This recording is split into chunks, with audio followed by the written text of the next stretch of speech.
Hi guys, and welcome to a new quick series of mine. This is the budget rig that I mentioned in my rig rundown. Um, this first episode, I kind of had an afterthought. Maybe I should do this as a series. So the actual commentary while I'm building doesn't necessarily follow on from what I'm saying right now directly. There's no reference to the series in it at all, but should still work. The reason I decided to do it ultimately was the fact that I suddenly realised I was actually showing you how to build a rig as well as talking about what's going into it. And I know that some people are scared of putting computers together. So I thought actually I'm putting one together in front of you. So might as well show you what I did, why I did it, how I did it, and actually do it as a series. And hopefully, even if you're doing high end stuff, at least it shows you how to do it, and that it's not a scary thing. And the other thing I've seen on forums is people mentioning things like warranties. Well, all the stuff you buy has got a warranty. The difference between a custom made rig, if you bought one off Overclockers or something like that, is you've got to send the whole rig back if something goes wrong. If you've put it together and know how it works, if your graphics card fails, you can send the graphics card back, and you might have another one from another rig you can borrow, or your mate might have one, or there might be a way that you can get the rig back up and running whilst the faulty part sent off. And fault finding in computers isn't particularly hard. But anyway, so that's what this is. It's a little rundown of me making the rig, all on video, and hope you enjoy it. Hi guys, and this finally arrived in the post today. You'll remember from my rig rundown that I was planning on building a second rig and building it on budget. And initially the plan that I was going to go with was to go for a brand new system but on a budget. So I was going to look at using something like an AMD A8 system or something like that. That changed slightly just because it did, and I've decided to look at AM2, which is like 2 generations old, something like that, maybe 3 generations old. AMD still. I'm a bit of an AMD fan girl. Do excuse my voice, by the way, I've got a bit of a cold today. Now, I won motherboard for about 10 quid on eBay. And unfortunately it didn't arrive in the post, but the vendor was very, very good service, and they sent me this one, which isn't what I ordered, but hopefully, it should do the job.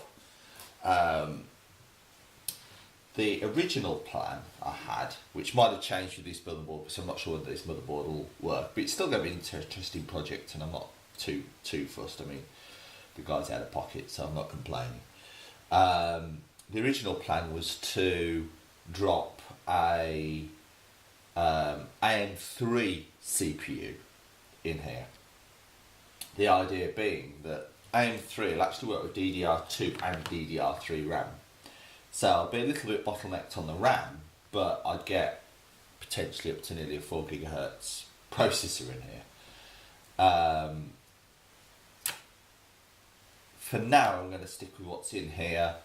I might look at grading see what you can get on eBay, and basically take it step by step. Basically, the idea is that you're going to see this second rig of mine evolve and see what it's capable of. What we have here is a WinFast motherboard, which I've done a bit of Googling, is actually a Foxconn motherboard. Why they've got the second brand, I don't know. I haven't, as you can tell, got as far as putting this thing, powering it up and looking at drivers. And drivers might be a small issue, especially the onboard graphics. I don't know what the onboard graphics chip is on this. Sits under here, I believe. It's not going to be great, but I don't know whether it's a third party, an AMD or an ATI. Sorry, NVIDIA. I doubt it's NVIDIA because it's an AMD chipset, so I'd expect either an Intel or a AMD chipset under there. It's not going to be great, but we'll see. You know, I'm sort of, it gives us a starting point. I'm expecting a little bit of cash soon, and when I get that, I will upgrade the graphics to graphics card where I'll definitely be CPU locked rather than graphics card locked. I'm not going to be mental on the price of the thing, but basically the idea is that a lot of people don't have massive budgets or don't understand actually what computers really are capable of these days. So they start looking and think they have to buy an i7 or spend 1,500 quid on a computer to get a decent gaming performance out of it. And the fact of the matter is you don't. This computer's never going to give you ultra performance at DX10 on triple monitors or anything like that, but it should still give you a fairly decent computer. So, what we're starting with? Well, what I got in the post was this, which I believe is a 0.5 gig sticker RAM. Got this motherboard, this CPU, which is a 2.4 Athlon X2 CPU. Heatsink fan. Plate for the back of the case, which is slightly mangled, but it's second hand, so again, not complaining. Just have to be a little bit careful when putting that in. Couple of SATA cables, which are very much appreciated because I'm actually out of SATA cables at the moment. So 2 of those and a enhanced IDE cable. We've got mini ATX size board, I believe. We've got 2 PCI slots, a PCIe slot, and one of the little ones as well. Standard layout, power. So actually got 3 onboard IDE plus, 2 IDE plus a floppy drive. Who uses a floppy drive these days? 4 SATA leads. I believe this is the header for the on-off switch and things like that. We've got 2 USBs there. That's the audio to go out to the front. If you've got things like headphone sockets on the front, that's where that feeds from. Not sure what that is. Could be a heatsink fan, possibly. We've got a heatsink head. We've certainly got a fan header there. I recognise that socket style and just can't place it. It'll come to me. That's the speaker at the front there. Your battery, your RAM slots. You've got 2 lots of power. You've got power there, and you've got a little power input there. On the back, you've got standard audio, which is the basic three audio. So headphones, front and back, is it? You got LAN cable, 4 USBs, plus the 2 that can be accessed via the headers here. VGA output, serial output, parallel output, and you've got PS2 sockets on the front, so fairly standard configuration. In addition to this, lying around, and for the purposes of the project in terms of budget, I'll basically look on eBay and try and figure it out. I've got 2 pairs of paired RAM. This is all DDR2. I've got 1 gigabyte and 2 512 modules of Gale DDR RAM and 2 unbranded 1 gigabyte modules. So this is going to have 3 gig of RAM in it. Put that to one side for a minute. Now, you'll hear, I've been working on computers for many, many years. I used to make computers when they were classed as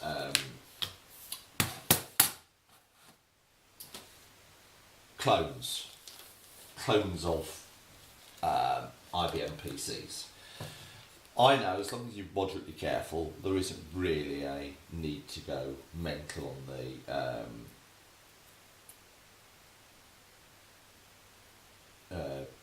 static protection. Just be careful. You know, you're not going to put your hands everywhere, but it's not as critical as some may believe. This is the case, or part of the case that we're working with. It's a Lian Li case, quite a compact square case. If you want to see a picture, well, you'll see it at the end of this project, but look at my other rig video, link in the comments, and I believe I did a quick showed you all the cases I've got. I've got this case, I've got one that I made myself, a wooden one, which I want to rejuvenate. I might actually take my main rig at some point. Anyway, so as well as doing this as a, I've also got 160 gigabyte hard drive. Let me just grab that. That's over it. Bear with me. No, it's not that one. I've got another hard drive, most of which don't work, so why I've still got them is beyond me, but I'll sort through them at some point. Yeah, I believe it's that one. Yeah, right. I've got this hard drive. So I've got single SATA 160 gigabyte hard drive that's going in here. Sit there for a minute, and let's say we've got the case there. So I'm expecting a bit of cash soon, and when I get that cash, I will be buying the graphics card for this. But assuming it's a 3D graphics chipset in this, I will be benchmarking and just seeing what we can get out the onboard, just to see what we can get, because you know the idea is it's a project that'll teach you guys a bit. So I'll put the backplane in.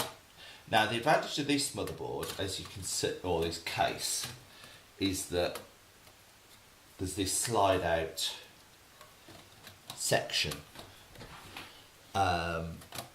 which allows me to fit the motherboard without having to worry about too much. Now I'd already got the standoffs in place. The standoffs are these things. That's a standoff.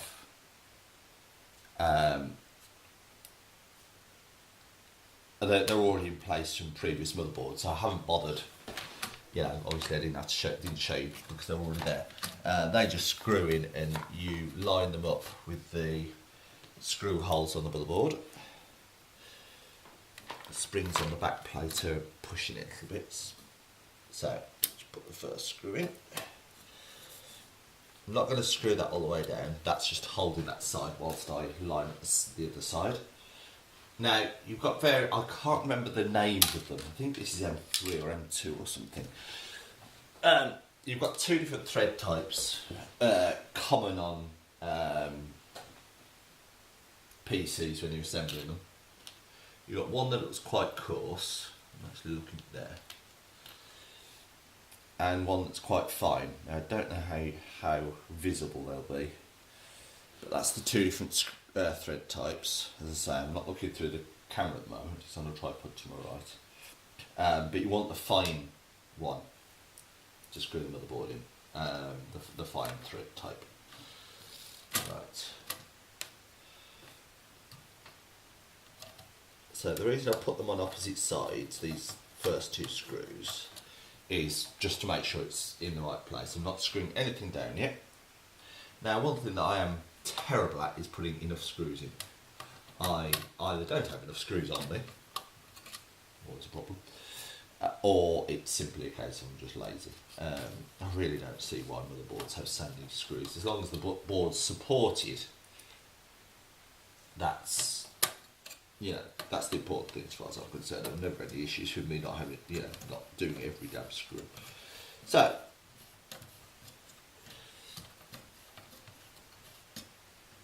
it's going to be quite a short video because this is as far as I can go really. I'll explain why in a minute.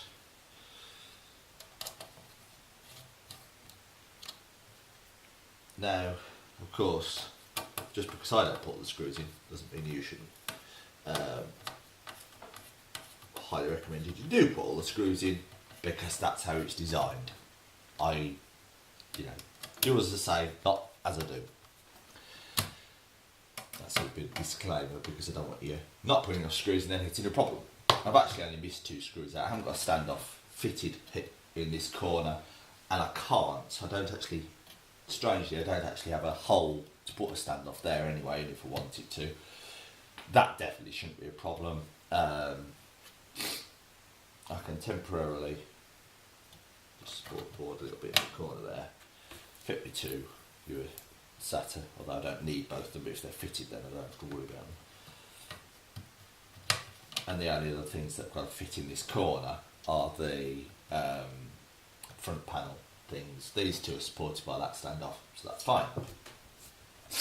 The reason I can't go much further with this, and I can't power it on today, is that in order to get it in the post, the vendor had to detach the power supply. Not power supply, the heatsink.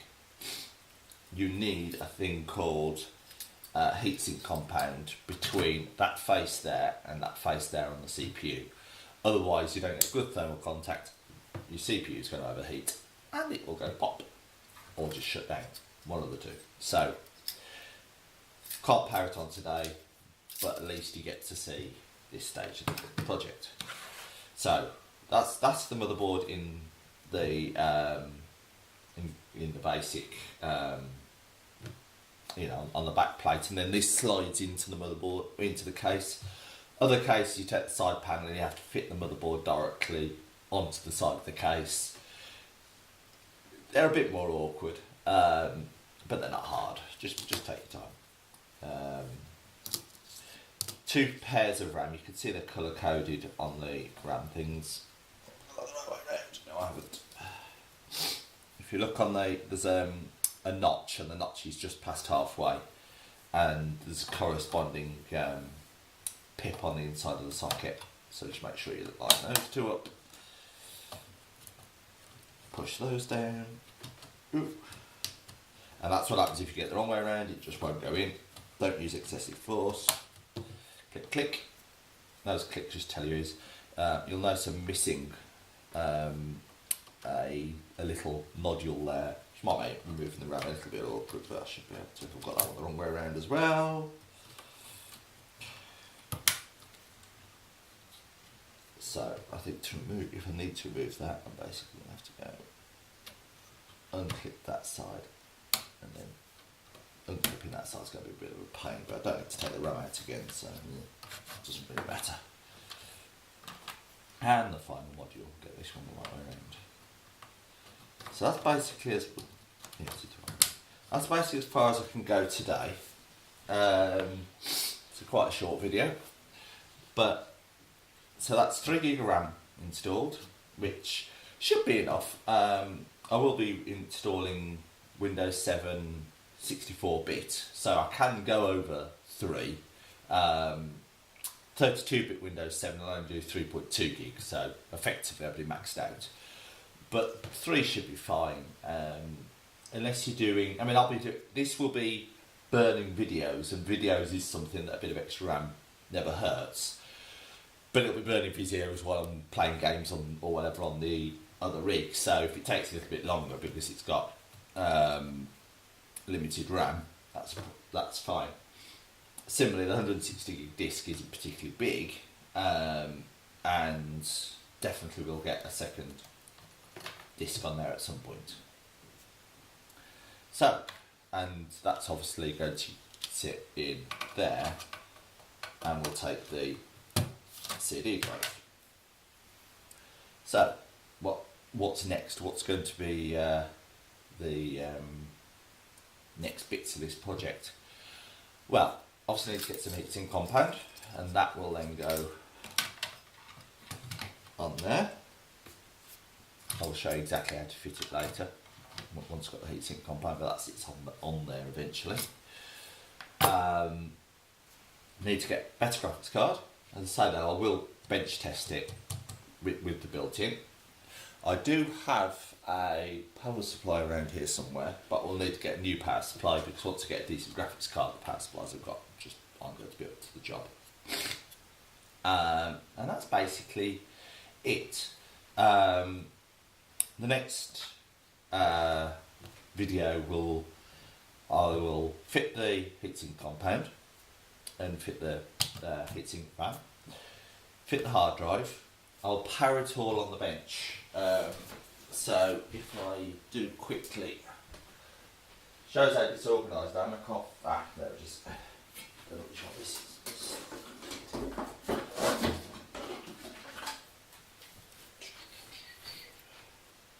Yep, that's the right one. This is not a particularly modern power supply, but it's the power supply I use. It's actually out of an old Dell. The socket here has got, if you look at it, some of the pins are rounded, so it only goes in one way. If it doesn't go in as easy as that, let me just turn it on so you can see how easy that just slid straight in like that. Give it a good push, and that's in. And then the other one, over the back here, this little square one, again. Now there's a clue, and there's a notch sticking out there and a clip on the power. So even though it's handed, there's a visual clue as well. So that's the power connected. I'll leave it like that for now. The hard drive then can sit here, so I'll actually do a little bit more just to show you. Now, computers will actually, if you've got multiple hard drives, you can tell it which to boot off. If I look on here though, these are labelled SATA 1, SATA 2, SATA 3, SATA 4. That's SATA 1, so it is logical to have SATA 1. And again, there's a little key on there just to make sure you put it the right way around. If it's not going on, don't force it. We've got the power for the hard drive. I'll just put the hard drive on top of the power supply for a minute. And there you go. So all I need now to actually power this up is the heating compound to attach the heatsink fan, or make sure the heatsink fan's connected to the, thermally connected to the CPU, and then it needs to turn it on. And the means to turn it on initially will be as simple as a pair of pliers, or in this case a pair of cutters. And all I have to do is work out which of these pair here I've got to short out, because that's what turns it on. You just literally short out a pair of those. The other alternative, which I might do and can do, is, in fact I might do it this way. See if we can finish this video off. The observer amongst you might have noticed the camera just moved then. This is one of those videos that's gone wrong a couple of times, but I was blown if I was going to undo all this just to record the whole video again. So I've cut it from a point that I can hopefully stick it together reasonably well. And we were talking about how to power this thing up. And the original thing I mentioned was shorting it out with the pliers. And that does work. If you're ever doing a test system and you just need to power it up, all that's happening with that switch is it's shorting two of the pins on this header down here and fires it up, and it's a temporary thing. As soon as you let go, you're breaking the circuit again. So if you've got a wire like this with the right plug on it, you can just touch two wires together, release them, pull it off so that they're out of the way, and that's it. The system will power up.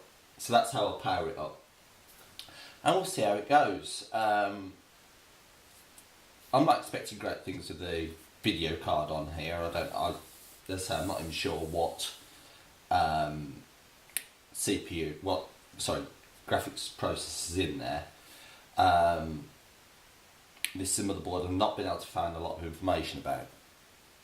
The CPU, I've been looking up at other ones. There seems to be some options that I could upgrade that if I decide that I really need to. 3 gig of RAM should be plenty. I know some people run ridiculous amounts up to 8, 16, but I run 4 I think in my main system, and it runs fine. I don't see any issues with it. For what this one's doing, 3 should be adequate. I will be running Windows 7, but I'm not going to be running huge numbers of stuff next to each other. And basically, I said the plan will be bench test it like this with the heatsink on, obviously. See how it performs, then compare that to with the different graphics cards or a dedicated graphics card. See how that performs, so that you guys have got a bit of extra information, because it's all well and good looking at. I mean, if you look at somewhere like Tom's Hardware, you can often see, get a really good idea of what's going on. But you know, in terms of the performance of items, but it's all on paper. What does that actually look like? And I'm happy to give you an idea of sort of what I'm after to do, and just a little bit more sort of grassroots basic ideas for you guys, and just show that how cheaply you can make a gaming rig that'll actually work. That's the whole point here, and it should come out quite well. I'm looking forward to the rest of this project. Hope you guys are. Hope you enjoy it, and I will speak to you soon when I've got some money to get some thermal paste to put the heatsink on, and then I can fire this thing up for the first time. So the next episode will be me fitting the heatsink.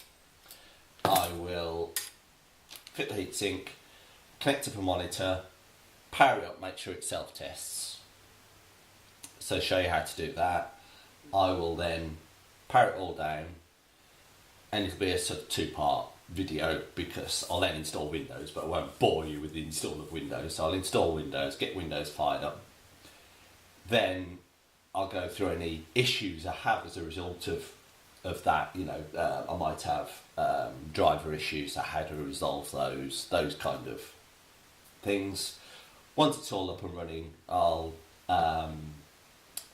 install a game, a couple of games maybe, or run some like 3D Mark across it, and just see what comes out. As I'm not expecting great results with the inbuilt graphics processor on here.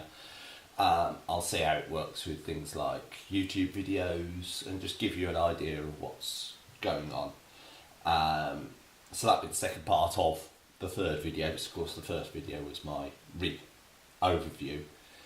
And then get a graphics card, which I'll hope to have that graphics card by early next week. Put the graphics card in and just show you the improvements that I get off that.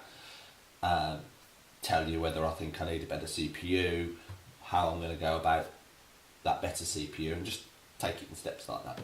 Anyway, I hope you find all this interesting. Hope you'll think, oh, okay, we could do that, and you know, come out of it with a better appreciation for the fact you don't need to spend stupid amounts of money on gaming rigs to actually get a decent gaming rig. Anyway, speak to you soon. Ta-ra.